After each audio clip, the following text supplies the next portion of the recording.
I'm not trying to police your feelings. Now, you can't have an attitude with me in my house, but if you want to go to your room and have a moment, you can do that. Hey there, this is Patrice Washington from patricewashington.com, where we chase purpose, not money. Welcome back to another episode of Redefining Wealth. And if you're brand new, here's what you need to know. This is a community that believes that wealth is so much more than just money and material possessions. We believe in the 12th century definition of wealth, which is the condition of well-being. And so every week, we focus on well-being in 6 pillars. And these are the areas of life that impact our finances, even when we're not thinking about it. If you need to get caught up, and I suggest you do, head to patricewashington.com/start here.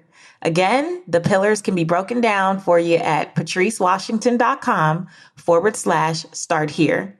Before we dive into this week's episode, it's brought to you by our Redefining Wealth private Facebook community. Yes, we have a community of purpose chasers from all over the globe.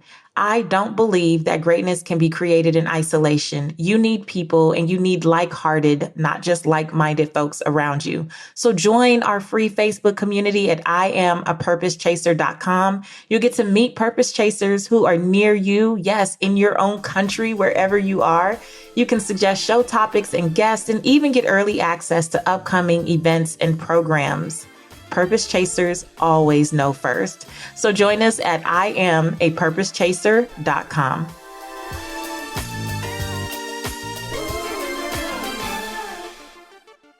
So today on the podcast is a little special. It's actually a lot special because I'm joined today by my daughter, Reagan Washington, for a special Mother's Day edition of the Redefining Wealth podcast. When I initially thought of asking Reagan to come on the podcast finally, actually, I think that she's hinted for years, like, so Dad's been on. What's going on? When am I going to get on? I was thinking that I would come up with all these questions to ask her, but the more we kind of thought about it, we thought it would be cool for her to actually ask me some questions. Now, many of you who have known me since my Steve Harvey days have seen Reagan grow up in social media for many years. You guys called her Money Maven. And that was my way of not really revealing her name when she was little. I didn't want folks out there in the streets just calling her by name.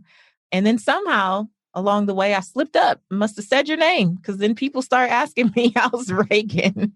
So a lot of folks have seen you grow up just through images. They never have really heard you speak until you did the birthday episode, until you contributed to that. So I'm really excited to finally have your voice and your thoughts and your opinions on the podcast. So officially, welcome to Redefining Wealth, Reagan Washington. Hi. Thank you for having me. I know you had to work around my schedule a little bit. Oh my God. But I appreciate you taking the time to have me on. Yeah, I did have to work around your schedule. You're one of the busiest and most booked people I know. I'm trying to understand why it was so hard to nail this interview down, but that's fine. We're here now. I'll just be grateful to have your presence. So we decided that you were going to ask me some questions. So let's go for it. Like, what are some things that you have been wanting to ask me? Since I'm in middle school now, I want to know, what is the most memorable day in middle school, like, that you've ever had? Like something that, like, to the day you die, you will not forget what happened on this day. Ooh, child. Well, I just turned 40, so middle school was a while ago. Let's see. One of the most memorable days of middle school. Oh my gosh, this is going to sound awful. And back then, I'm just going to prep you now. We keep it real on the podcast, just so you know. So back then, 6th grade was not really considered middle school, quote unquote. It was considered elementary school, but we'll go with middle school age, because the thing that I remember the most is the day that I got in a fight on picture day. I will never forget that I had my little French roll all together back in the day. Come on, 90s kids. You feel me? I had that foam French roll with the little pearls in the seams of the French roll and a little swoop bang. And I was dressed like my three friends, Joy, Lilia, and Lauren. We were going to take pictures that day. And someone played around and pulled the fire alarm. And we ended up doing, the fire drill where everyone goes out. You go sit on the playground. We called it Schmidt sitting at my school, where you kind of lean on the legs and the knees of the person behind you in alphabetical order.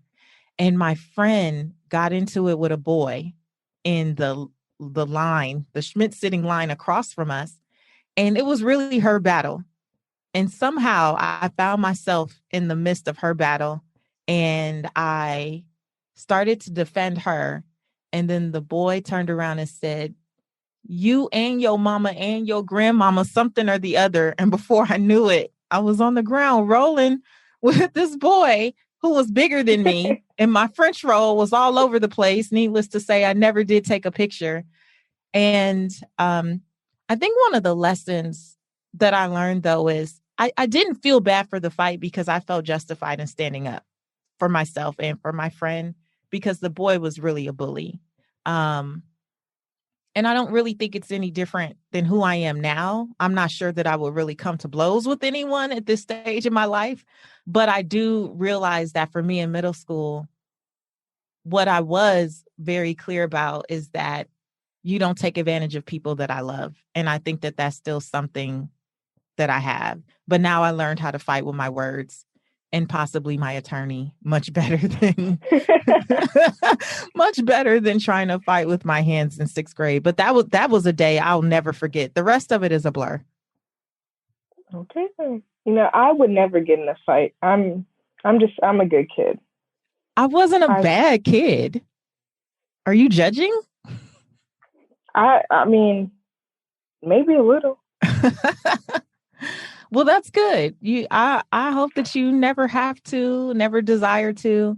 You also are being raised very differently than I was, right? That's so you're true. Not necessarily exposed to all of that, but where I'm from, that was a daily occurrence. So, I was nothing special. Truly, it was just another day in the life of, but I hope you never have to. Let's backtrack a little and go back to when I was little. What is one thing that I did as a baby that frustrated you the most? And what is one thing that I did that you love the most? Oh, this is so good. One thing you did as a baby that frustrated me the most. I know it's hard. Actually, something popped in my head immediately. I was most frustrated by the fact that I just thought you did not like me as much as Dad. Like, I just did not see it. I felt like I would pick you up and you'd be like, "Hey, Mom," and Dad would come in and you would run to the door to greet him and hug his legs. And I always just felt like I was the extra parent, like secondary. Now, a lot of that was probably, and I'm sure it was my own stuff. So I already had my own issues with feeling like not as lovable and all those types of things. So, and I'm not as affectionate as Dad is. So, but I was really frustrated by the fact that I'd be like, "Girl, you called him daddy, you called me mom." I'm like, "Can I get a mommy?" Yeah, I never like, called you mommy. Did mommy ever cross your mind? Like, so that was a little frustrating. It's crazy now because of how close we are. Right. Like now, like I would never.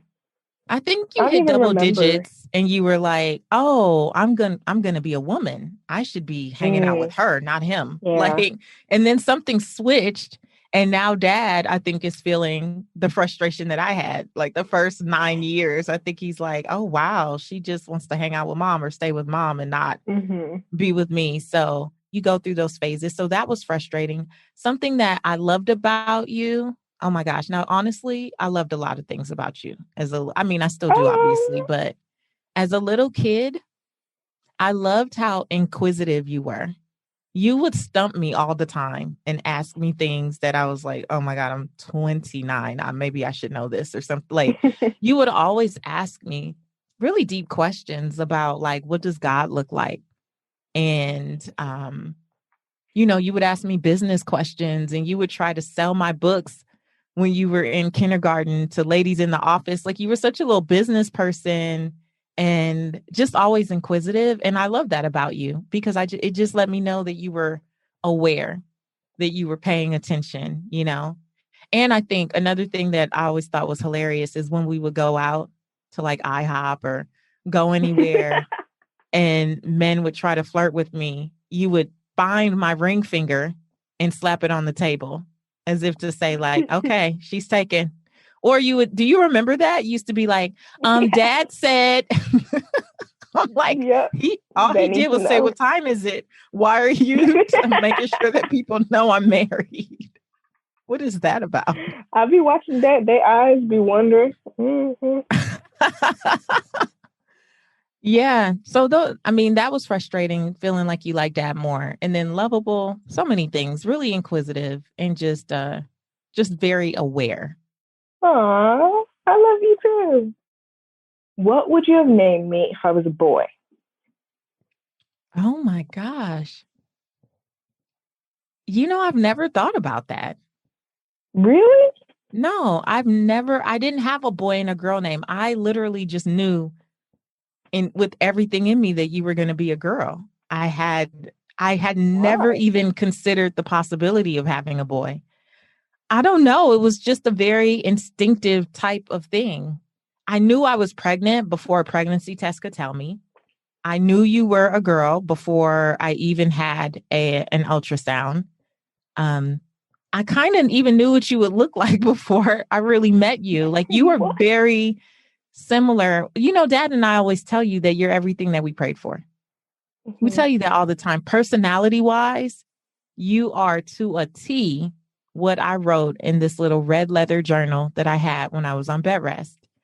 And it never even occurred to me to consider the possibility of having a boy. I literally never thought of a boy's name. The name that we ended up using, so you always hear Dad and I talking about Gage. We talk about if we had a boy, his name would have been Gage. But that came about years after you were born. Oh, I thought you would have just been like, oh, probably Gage. I didn't even think about that not being an option when I was... That wasn't an option. I did like the names Kennedy, and I liked Peyton. Yeah, Peyton. And I liked Reagan. I loved Reagan. But you already know, I named you after this little girl I met at a seminar. It was T. Harv Ekker's Secrets of the Millionaire Mind. It was in Orange County, California. It was like 3 or 4 days. And the first day, I met this couple that had this cute little girl. She was about maybe 3 or 4 years old. And she just fell in love with me, and I fell in love with her. And every day, this little girl would come find me, and like hundreds of people, and wanted to sit by me, wanted to hold my hand. And she was so smart, and she could speak so well. And she just had so much personality. She was just not afraid. I felt like she was very bold. And at the end of the seminar, when I was giving her a hug goodbye, I told her, if I ever have a daughter, I'm going to name her after you. I'm going to make sure that her name is Reagan. And probably 8 months later or so, I was pregnant, and I knew that it was Reagan. I just knew that was going to be the name. That's so cute.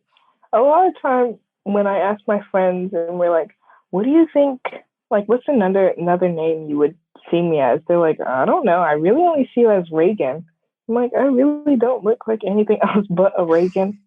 Like, not to me either. So that's it. That's interesting though. I've never thought about, well, what do I look like my name should be? Do people do that? I've never even. Me and my friends do it all the time. Really? I don't even have a fake name. And then like when somebody says it, you're like, ooh, yep, that's the one. Yeah, like, really. You know what I want? Anything else? I can't see me as anything else at this point. But I didn't like my name growing up. I didn't either. Really? No, because nobody else had a name like me. Yeah. And it's not easy to find on a keychain. And I promised myself that when I had Every children, time. I would make it easier for my child to find their name on a keychain. And then I turned around and repeated the cycle. Never had my own little personalized nothing. Mm-mm-mm. You have if it was custom, but if you just walk into Disney World, into some shop somewhere and just twirl the little stand around, you're not getting a keychain with your name on it. Well, that has been my experience too. But I've always wanted to come up with like an alternative, an alter ego name. Like Beyonce has Sasha Fierce. I've always, Beyonce? Yeah, Sasha Fierce is Beyonce's alter ego. You didn't know that? I thought that was a whole nother person. Oh my gosh. I've never seen a picture, but I just heard the name. Okay, yeah. Keep going. Yes. So I always wanted to have an alter ego that would go on stage. But I think that's where my creativity just runs out. Because I'm like, all right, Treese, let's go. Like, it's nothing. it's nothing. I definitely should work on that. I couldn't see you as anything else but a Patrice. Like, I don't know. It's fine. I'm happy with Patrice and my other name, which became Reagan's mom, all through elementary school. I was just Reagan's mom, which is also fine. What was one of your favorite TV shows as a kid? One of my favorite TV shows as a kid. I mean, I have to keep it real. It was the Cosby Show. I loved the Cosby Show as a kid. Yeah. Why do you say really like that? I didn't know that at all. Yeah. We used to have all the seasons on DVD. How did you not know? Do you remember when we carried DVDs from we had them. We sure did. I never connected those dots. Yeah, I love the Cosby Show. I think the biggest takeaway for me from the Cosby Show was just this idea that I could have a beautiful brown family with a successful mom and dad and productive children. So for the longest, whenever people would ask me what I wanted to do, I would say, oh, I want to raise productive children. I want to raise well-rounded, productive children. And I don't even know if you know this, but when Dad and I were dating, we used to say we wanted 4 kids. We always would say, I know they had like 5 or 6 kids, but we would always say that we wanted 4 kids. So in my mind, I pictured this full house, professional mom, professional dad, like these great kids. That was the visual. Oh, and I always wanted a 2-story house with a basement. Cliff Huxtable worked out of the basement. He used to go down to his office. Look at me down here in my office. You see it. That was the only picture I had of like a successful Black family. And I loved it. And I loved all the lines. And I loved how sassy Claire Huxtable was, that she was a mom, but she could balance the role of mom with also being professional. But she also liked to have fun, but she'll also tell you off like in a quick second. Like, I loved it. I loved the whole vibe of that. That's cute. I never knew that. I really didn't know what you're going to say, honestly. What's the hardest thing about raising children? Oh, child, where do we begin? Oh my God. What's the hardest thing? I will say for me, I have a couple things that have been hard. So one of the hardest lessons, though, in raising you was accepting that you were not my mini me. So when you have, especially a little girl, as a woman, I think we all have this idea. As soon as you say you're having a girl, right? People go, oh, a mini me. And so in your mind, that means that this child is going to look like you. And if they don't look like you, because I didn't get anything out of the deal initially, if they don't look like you, they're going to think like you. They're going to talk like you. They're going to have the same likes. They're going to have the same dislikes. You guys are going to be you have this idea that they're literally a carbon copy of you, just in like a miniature form. And I think one of the hardest things for me in raising you was accepting that you were not me and that you were born to be your own person. And you started letting me know very early, like, I don't like that. And I'm like, what do you mean you don't like that? We like this. And you're like, no, I don't. And so initially, because I also still felt like, okay, you were clinging to dad more. I'm like, oh my gosh, she's not a mini me. Like, what am I doing wrong? What did I do wrong? Like, but really I had to learn to see that as a blessing that you were an individual and that you were okay being Reagan and not trying to like be in my shadow or do anything just because it was going to please me.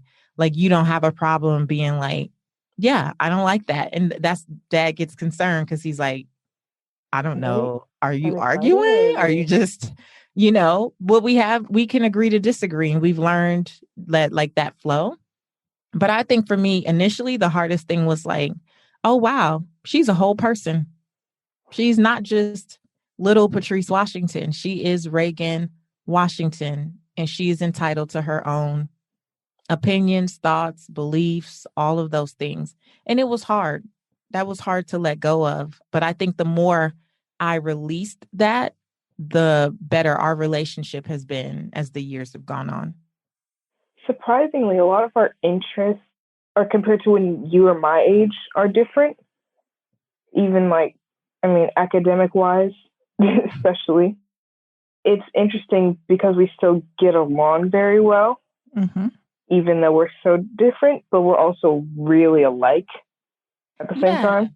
I don't think that we're so different. I think we have different interests, but even in terms of sports, like at your age, I was playing basketball and volleyball, and so were you. But you added like skateboarding and all this other stuff that I would not do.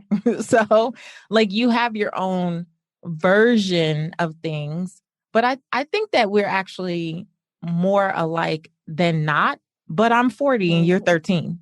So our perspective is not going to be spot on. But I think that we do share ideas about things without trying to make them identical. What's the funniest thing I ever said or did as a kid or infant?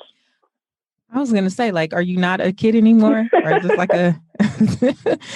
the funniest thing you ever did? Oh my gosh, you've had so many funny moments. That's another thing that I do like about you is you see, she's gracious. There's that. Very, very humble. Humility is her strong point. You can pick up on that. You always kept dad and I on our toes. You would just make us laugh all the time. Oh my gosh. Funniest thing you did. You can say multiple. I know it's hard to choose. How about this moment? This moment, because this dictates. No, this is a great example of my life. Like, I don't know, Reagan, you're witty. So you're funny all the time to me. I don't recall like one particular moment that you were just so hilarious that it just, we laugh darn near every day about something. So always. I don't know. That one's hard. I don't have a specific. Okay. Do you think I have more of your good qualities or bad qualities? I think Dad, Dad's about to get me for this. I know. Like, I was going to say, I think that all of your good qualities you definitely got from me. I think that you have more of my good qualities.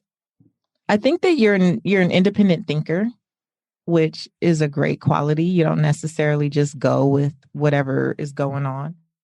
You are not that into reading and books like I am, yet you're still a good student. It's not like you're a bad student. You still are a good student. Another thing I've accepted is that, we're going to see where this goes. I'm definitely not attached to like, oh, my child needs to go to Harvard and have a 4.5 GPA.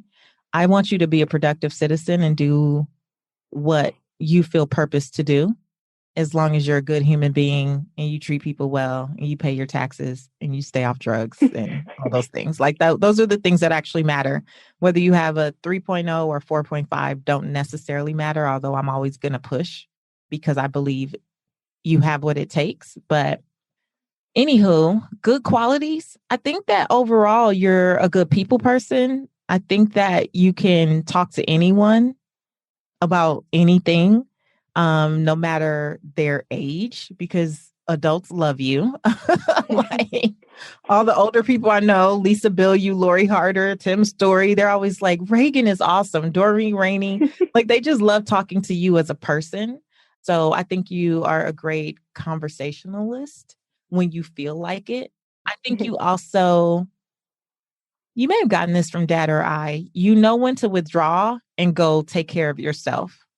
I don't know why you're so good at that, but you're like, I'm going to go take a bath and just like, I need to sit. I need to light my candle. I need to go be by myself. I used to worry that you would feel rejected if I was like, hey, I need a moment when you were little. But I think you actually picked up on it's okay to have me time. Yeah, I think when I was younger, it probably did feel like you just wanted to get away from me. But now I definitely know when I'm gonna be not the greatest person to be around. And if I can take some time to myself and regather, I will. Because I'd rather be able to be by myself and be okay than be annoyed with other people and not really know why, and not really being able to control it, I guess. But definitely being able to come to my room, put on music, light some candles, take a bath, like use some face masks, get in my pajamas, and then come back and spend some time with you guys helps me so much more. Because sometimes I'll be perfectly fine, and then 2 seconds later I'll just be like, "Why is everything annoying me right now? Like, can you not? Like, I'd rather you stop talking, please." So if I have the option, definitely go and take a breather. I think that's so good to know, though, Reagan. That's self-care. And it's one of the things that so many of the adult women who listen to this podcast struggle with. Like they struggle with saying no, setting a boundary, removing themselves from a situation, and going to gather themselves, as you said, or taking that time to take a bath, to take a bubble bath, to just listen to music, to light the candle, to relax, to just have that time and space to process whatever your feelings are, whatever your emotions are in that moment. I think that's really good. And the fact that you're able to do that at 13 years old, you're going to be so much further along than so many of us were who didn't learn those skills until we were in our 30s. Like for you, it's second nature to go do that. For many of us, someone, a therapist, a friend, a magazine had to suggest that we do those things. And that's what I do also. Again, I love that about you, that you already know those things. So you don't have to go through what a lot of us have been through.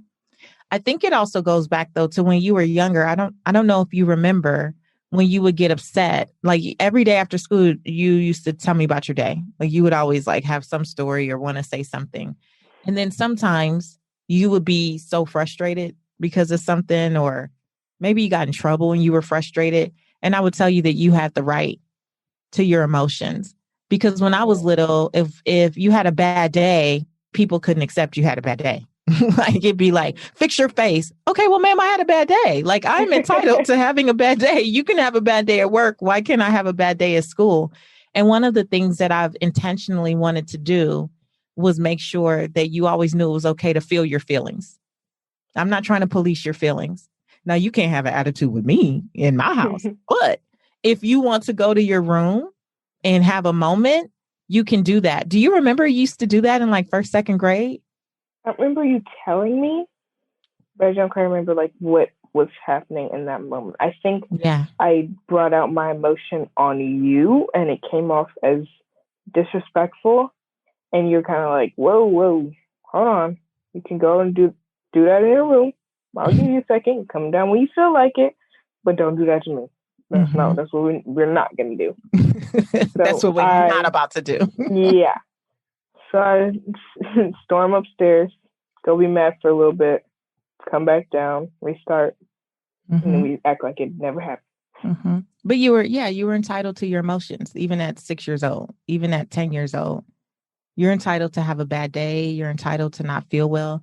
You're entitled to not feel like talking and not even know why. Like to your point, sometimes it comes over you and you're not quite clear. Why do I feel like this? We've had times where you initiated, hey, let's go watch a movie. And then we all come downstairs. Dad and I eating popcorn. We're laying on the couch. We're into the movie and you walk away. I'm thinking you went to the bathroom and you were gone. I'm like, how's she going to suggest a movie, choose the movie, make the popcorn, bring us all down here, and then be like, yeah, and not even say bye, just leave, just get up and go. Like, oh, to be 13. Which one of my school friends did you, I don't have many people over, so I'll say like the least or hate having over or just like their parents? Oh my gosh. We don't have to use names, obviously. I can't even tell stories at this point because the stories, if anyone even knows, would give it away. Let me think. You've definitely had parents of friends that I have not liked through the years. Let's just keep it real. So I'll speak generally. I typically don't like parents that talk so much about what they do and stuff. You know that I'm not a big person that when I meet someone, I'm really interested in like who they are as a person. And I don't like when someone's like, oh, what do you do? And then it turns into a coaching session, or they like want to ask me all these questions about what I do professionally, or it like, unless we built a relationship, right? But not on the first time that I've met you. It feels very awkward for me because I just want to know that people are your friend because they're your friend. And I never wanted to feel like, oh, their parents are forcing or pushing any type of relationship because they want something from me or from dad, you know? So we've had a couple of those scenarios over the years. We've had scenarios over the years where you didn't realize it, I think, in the moment, but where we tried to get play dates for you and they didn't want anything to do with the play date until they saw me on television. Oh, that's the most annoying thing ever. And then it was like, oh, did you want to get the girls together? It'd be so great. And I'm like, ma'am, I have not forgotten. Yeah, teachers will do that too. They'll be all nasty with you. And as soon as your parents come up and they go home and do all their little research, do all their little background checks, and they see things and then want to come back like nothing ever happened. I didn't forget. You was just mad at me for going to the bathroom two seconds ago. No. You can't. I'd rather you still be mad at me than switch up out of the blue. Yeah. I mean, you've had pretty good friends over the years, like decent friends. I think that is usually the one where if I feel like people are trying to use, I'm big on relationships. If we're going to be cool, let's just be cool. But don't even think about trying to use my child and this connection to my child in some way to just, push your way into a friendship. I'm not even a person that you can force friendship with. I like things to happen organically. So when I feel like people are being pushy about it, it's like a red flag. And then I will say, you have had a friend in the past, though, that I had to pray away. I was like, yeah, because I'm not going to tell you. I think that you're, especially at this age, since you've been in middle school, now getting ready to go to high school, I don't think that I can police everyone you hang out with. I don't think that's for me to do. I think that I've done my best to bring you up in a way to where you hopefully have the confidence to walk away from friendships or relationships that are not good for you, not healthy for you, and also you have boundaries in place. And I think that you're just a smart kid. So I have to trust that Dad and I have instilled enough in you for you to make that decision. So I'm not going to just automatically be like, I don't like so-and-so. But boy, I tell you, I'd be in the prayer room, definitely praying heaven down that that they would move, that they would change schools, that they would go somewhere, or that they would do something that honestly just makes it so abundantly clear to you that this is not a good friendship or relationship for you. And I can tell you there's been a couple times already where you have come back and been like, I'm not going to hang out with so-and-so. And I'm like, oh, come on. Really? Yes, I prayed for those. Yeah, I'm always going to pray that you are using wisdom and discernment. And I think now I've become a way better judge of character over the years. There's certain people that their presence just doesn't sit right with me. And a lot of the times, sometimes maybe I judge a book by its cover, but most of the time, their actions that happen in the future really prove me to be right, which is very helpful, just so I don't get attached to people. But there's been a lot of people where I come home and I'm like, I don't think we're gonna be cool like that. Like, I'll be cordial, but I'm not gonna talk to you like that. Like, I don't want to involve myself with you. And so far, it's helped a lot. I like what you're saying because I think it's going to teach you how to trust your own instincts. What you're basically saying is, I got a vibe. I wasn't feeling it. I tell myself, I don't know about them. Right. And then later on, you see it proven that what you were thinking is confirmed because they do something. Right. So that's another great lesson that a lot of us miss out on because we're taught to, well, don't judge a book by its cover. So now we're giving people way more grace than they deserve. And then we find ourselves in these circumstances that we could have cut off months or years ago. But here we are all going on and on and on, allowing people to take advantage of us or just being in wrong company or dealing with people, whose behavior we think we're above and they're negative or all these things. And instead of trusting our instincts from the beginning and going, this isn't good for me, a lot of us spend a lot of time, a lot of energy, a lot of money, a lot of resources, a lot of heartache in relationships and friendships and partnerships with people who didn't deserve us. And so I'm grateful that at this age, you're already learning to use wisdom and discernment. Like you're already learning to go, you know what? I'm going to trust my intuition instead of trying to force myself to be wrong and give everybody the benefit of the doubt. I do believe that you'll know when someone deserves grace, but I think that so far from what I've seen, you've been a great judge of like, yeah, no. Yeah, and I think too, I've come into contact with the people being a bad influence, which you always hear, but you don't think like, oh, this person may be a bad influence on me or whatever. And it can be people that you've been around forever, you're so close, and it starts with little things where you're like, oh well, I don't think we should really do that, or and then it becomes progressive and you're like, whoa, like that's not okay at all. Like, I don't know what you think this is, but I can't like I can't do that. That's not how, like, I can afford to do that. That's just not how I want to spend my childhood years doing things that I'm going to regret in a few months, maybe. I mean, and I think sometimes you really have, like, it's hard to distance yourself from people that you've become close with.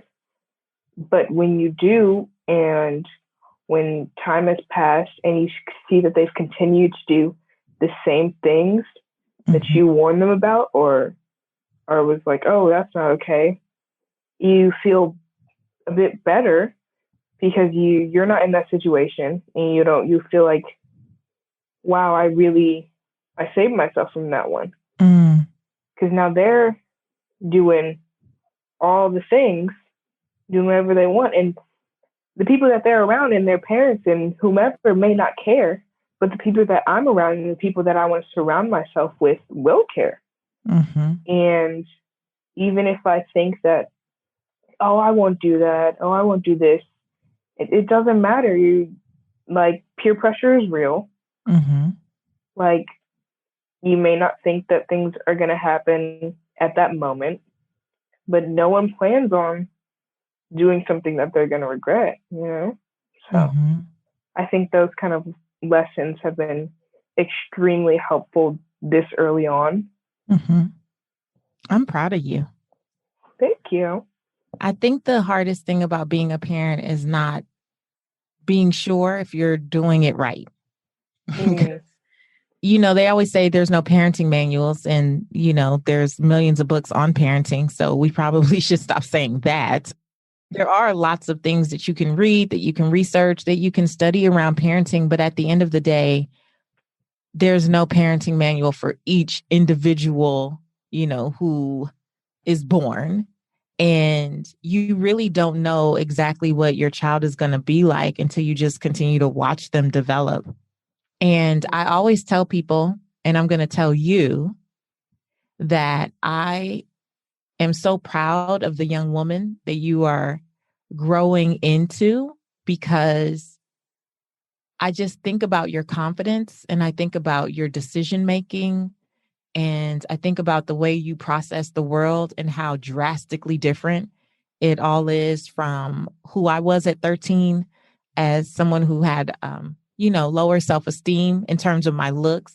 I knew I was book smart, but I didn't feel pretty. I didn't feel lovable. I didn't feel really accepted. I kind of felt like always on the outskirts of certain groups, but I had the persona and the height to make it seem like I was more confident, but I really wasn't.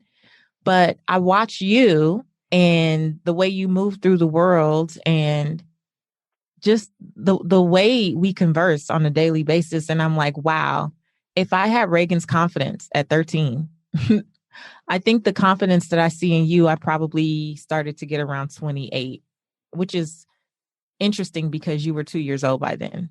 So you've been watching the manifestation of my confidence being built as you've been growing up. So even the version of me that you know today was not the type of woman I was necessarily at that time when you were a baby. Mm-hmm. But I'm thinking, if you have this much wisdom at 13, when you're 28, sky's the limit for who you can be. And I just pray that, because we do talk so often about the hard stuff too, not just the pretty stuff of life, but like the real deal things that you need to be aware of and the things that you need to look out for. And the fact that Dad and I do share even financial goals and money stuff and business stuff with you. So you're not foreign to those types of concepts when you get older. My prayer is that, we're not perfect by any stretch of the imagination. You do not get dinner every night at 6 p.m. We know that. We know that you're not getting home cooked meals every day. Somebody cooked it, not in this home. But, I know that there's so many of the traditional things, I guess, that people would consider maybe more traditional home life type of things. But I do know that the flip side is you've been exposed to a lot of things, whether it be traveling across the globe or just having these conversations about real life money things and business things and legal things, just to make sure that you're prepared. And I know that it's not a perfect upbringing, but I believe that we were made for each other. I don't think I could have prayed for a better child for me. And I know no matter what I do, you're going to be in therapy talking about me. It's okay. It's okay. You deserve that. But I pray that, your life is a bit easier and your opportunities are a bit greater because of what I try to do for you and be an example of for you and all those things. And you make being a mom one of the best titles that I wear. And I'm very grateful to have you as my kid. That was so sweet. Oh, you're making me blush. That's so cute. Well, I think you are. I know I always tell you this, and you never seem to think it's true. but you are genuinely my best friend. Mainly because I know you're always saying, like, if you're my age, I think we'll definitely be friends. But I think if you're my age, we'd definitely be friends. Because I don't know, I think as I've gotten older, we've grown so much more alike, which has helped. But like when I come home, the first person I look for is you. Just because even if nothing's happened, I want to see something happen in your day. If something has happened, I want to tell you everything about it. Even if you don't want to hear it, I'm still gonna say everything just because. And I'm gonna show you all the TikToks and all the videos and all the pictures I feel cute in and everything. Even if you don't want to watch, if you don't want to look, if you're tired, because your opinion matters so much to me. And even with like random music that I play in the car, every time I play something, I'm just looking at you to see your reaction. Like, does she like it? Does she not like it? Feeling it? Like, okay, her head's bobbing. Okay, that's good. Maybe I'll save it. I'll send it to her. Put it on her playlist. Like, you're so easy to talk to, and I know that if anything's wrong, or if I need to if I have questions about life, about boys, about anything, I'll come right to you. And sometimes you don't have the answers, but you still comfort me. I love you. I love you too, my dear. Thank you for being on the Redefining Wealth podcast with me. Folks have been asking to hear your voice for a long time. So for all those purpose chasers who have been asking, when is Reagan Mini Money Maven, which is no longer her name, not so many Money Maven, Washington, going to be on? I hope you enjoyed this episode. And we just want to wish you guys a wonderful, wonderful Mother's Day here in the U.S. Have some conversations with your kids. I think as a parent, it's normal to always be talking at kids or maybe talking to them, but not necessarily talking with them. And this was good. I enjoyed you. So, hey, happy Mother's Day to you. If you have any feedback about this episode, make sure that you rate and review the podcast. Also, you can come into the free Redefining Wealth Facebook community. Come on in, share what you are doing this Mother's Day weekend, whether you're a biological mother or that you are, someone out there who is nurturing some child in your life. Like, I wish you the happiest Mother Day, and I hope that you get doted on and taken care of really every day. I hope that for you, but in particular this weekend. So until next week, I want you to go live your life's purpose, find fulfillment, and earn more without ever chasing money. Talk to you later.